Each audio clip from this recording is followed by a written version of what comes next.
गिरधर नागर ताप तपन बहु तेरा। पत्र को समेटकर और सुंदर रेशमी थैली में रखकर उसे बाबा बिहारी दास जी की ओर बढ़ा दिया।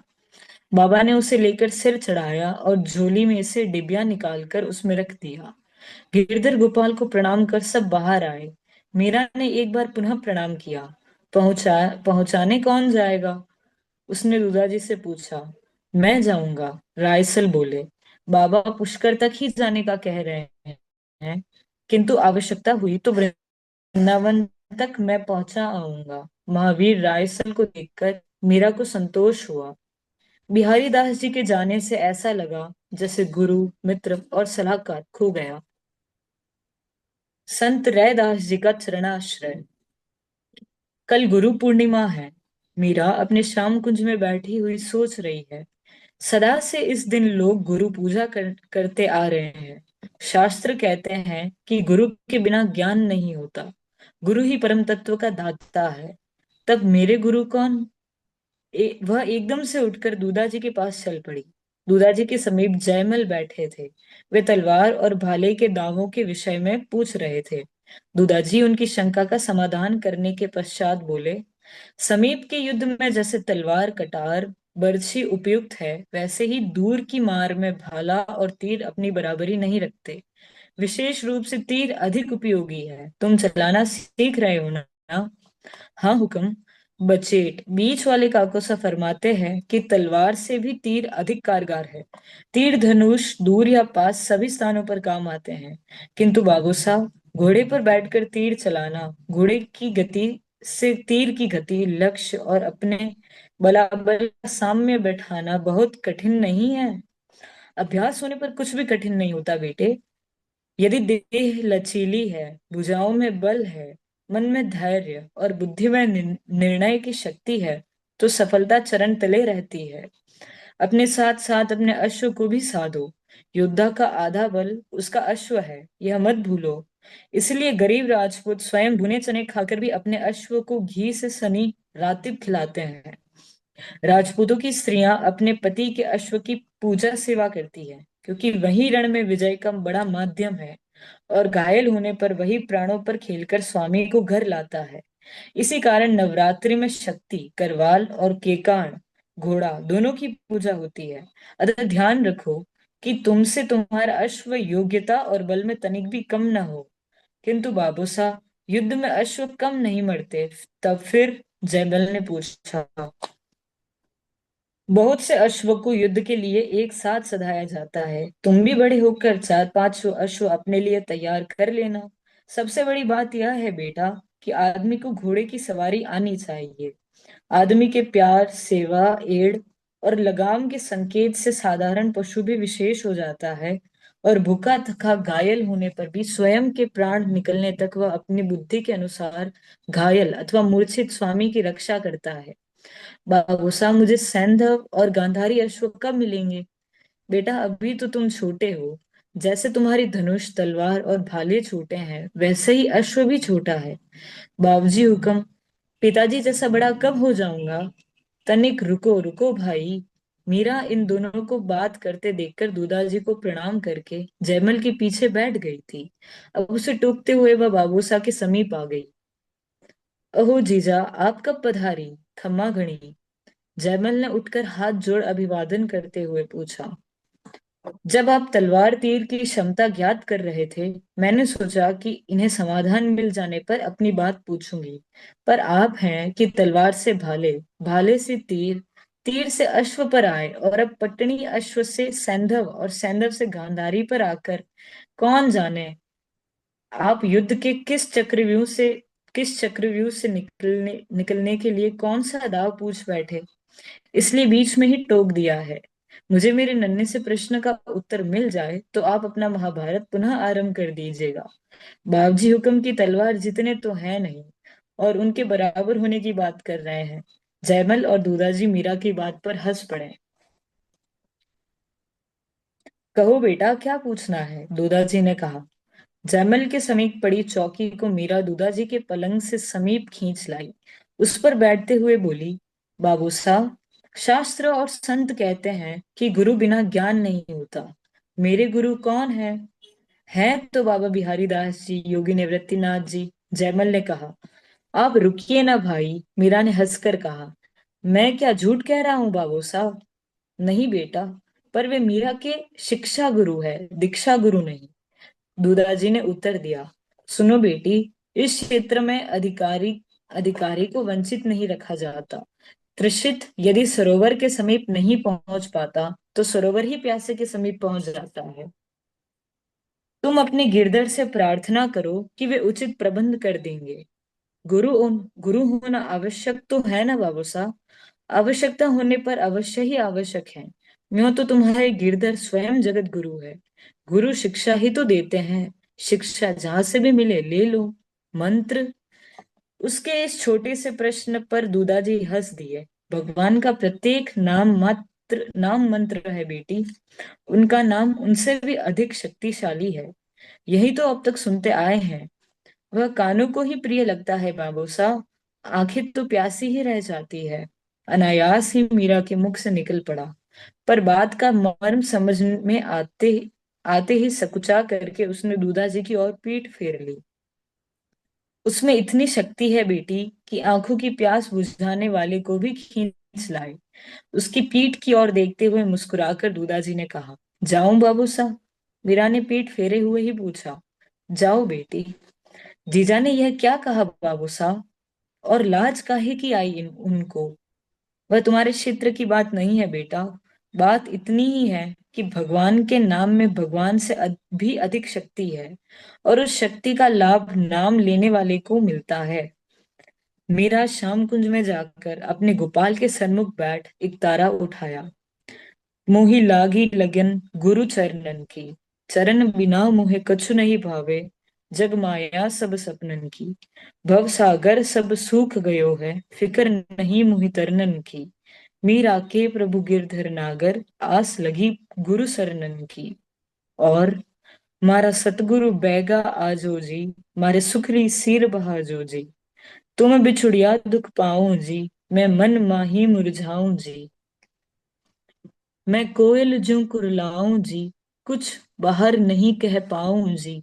मोहि बागन बिरह सतावे जी, कहीं किया पार न पावे जी। जो जल त्यागा मीना जी, तुम दर्शन बिन खीना जी।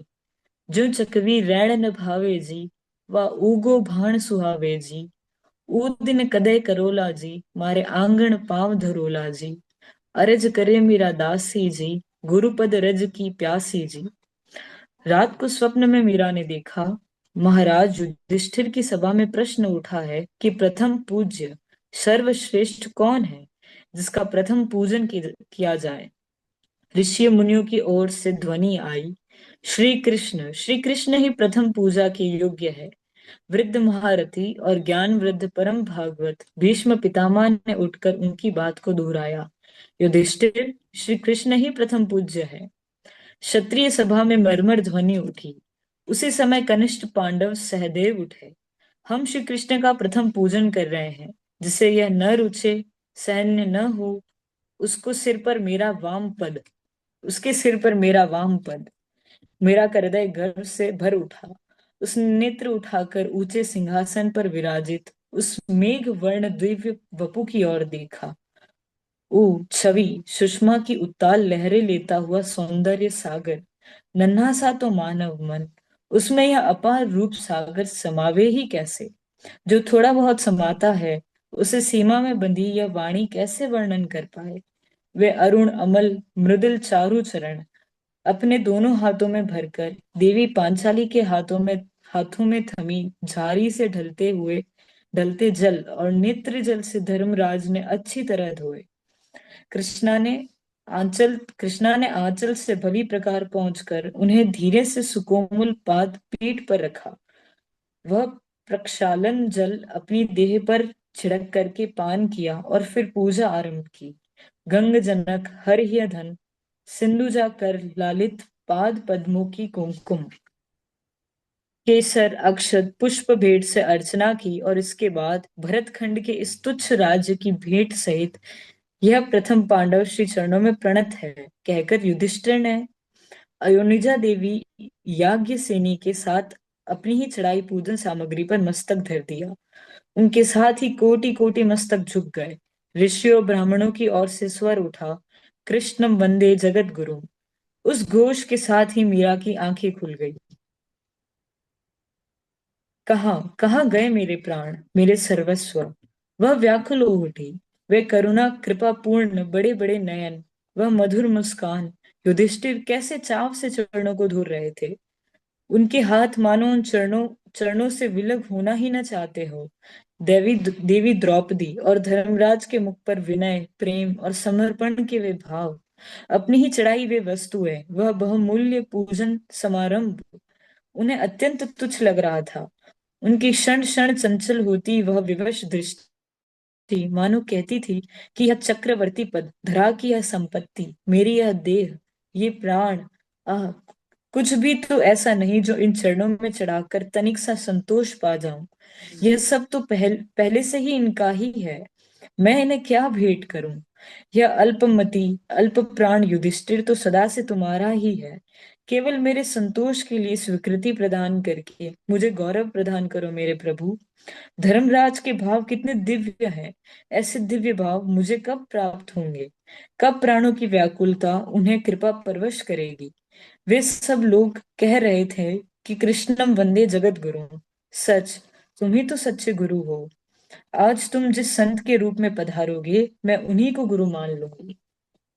नारायण नारायण नारायण। नारायण। ठीक है, अब लगभग 2 1 मिनट 3 मिनट रहे हैं, तो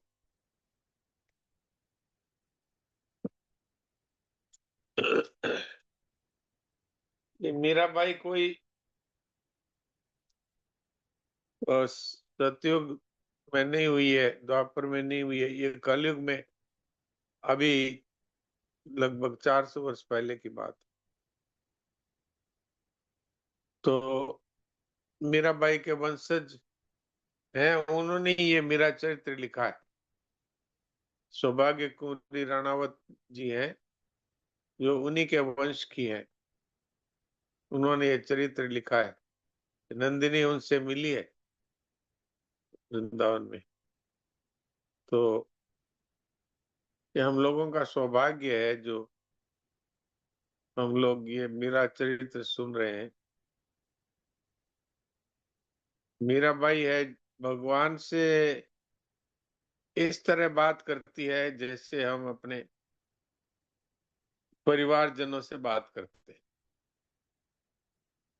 प्रत्यक्ष से भी अधिक वो भगवान को अपने सामने पाती है और उनसे